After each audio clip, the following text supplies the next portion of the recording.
Abulafia hablaba de que existe un intelecto puro. Cuando nosotros decimos intelecto, no tienen que ustedes pensar en el intelecto como hoy se piensa la palabra intelecto, ¿sí? Que se dice esta persona es muy intelectual. No. El intelecto, desde Maimónides, que es el primero que lo habla, y Avicena, en la tradición árabe, ¿sí? Es, digamos, el alma consciente para ellos, ¿sí? El intelecto puro, ¿sí? Es el pensamiento puro. Nuestro pensamiento, nuestra capacidad intelectual, ¿sí? Está muchas veces contaminada. Contaminada de muchas ideas e imaginación, que después vamos a hablar de. Entonces Abulafia decía que había un intelecto puro, ¿sí? Este intelecto puro está en contraposición, digamos, de las percepciones sensoriales, porque las percepciones sensoriales, ¿sí? Tienen que ver con los 5 sentidos, pero hay un intelecto puro que puede captar la esencia de las cosas, más allá de los sentidos físicos.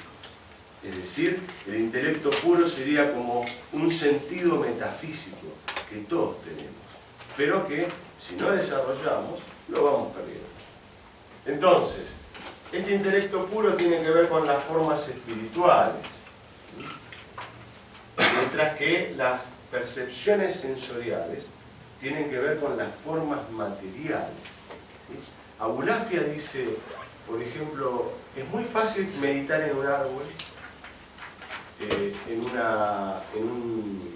en un paisaje, meditar en una imagen.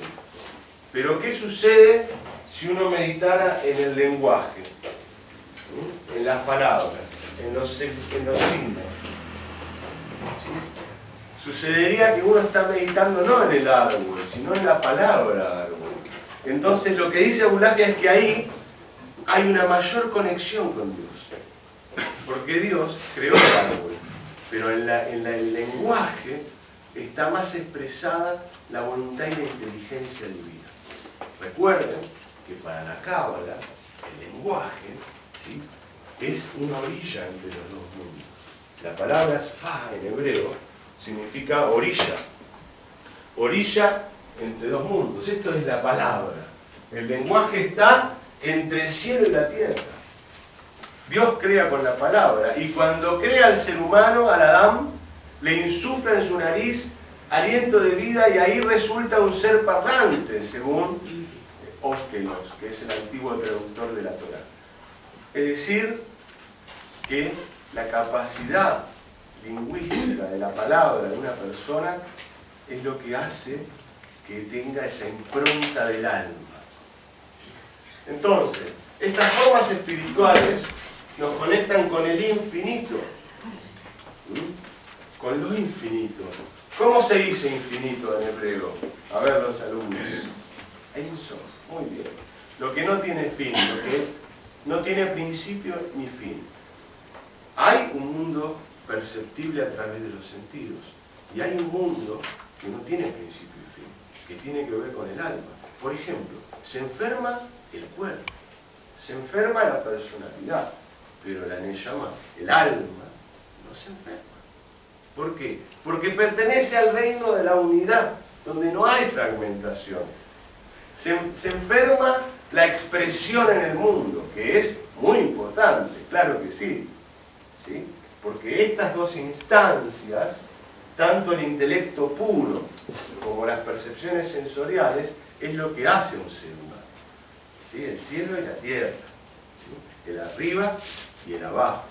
Pero Abulafia explica todo esto para después entender las prácticas meditativas. Entonces, si nosotros bajamos un poco a este cuadro, vamos a ver que en principio, correspondientemente al intelecto puro, podría existir un lenguaje divino.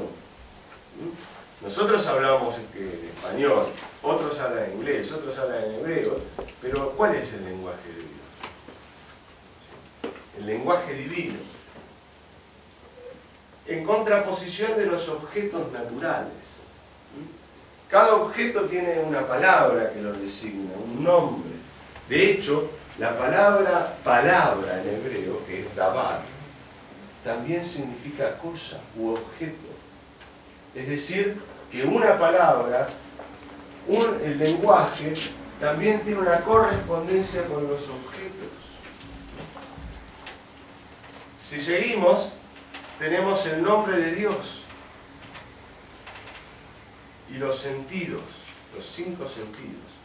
Si seguimos, tenemos las letras infinitas y las letras impresas. ¿Sí?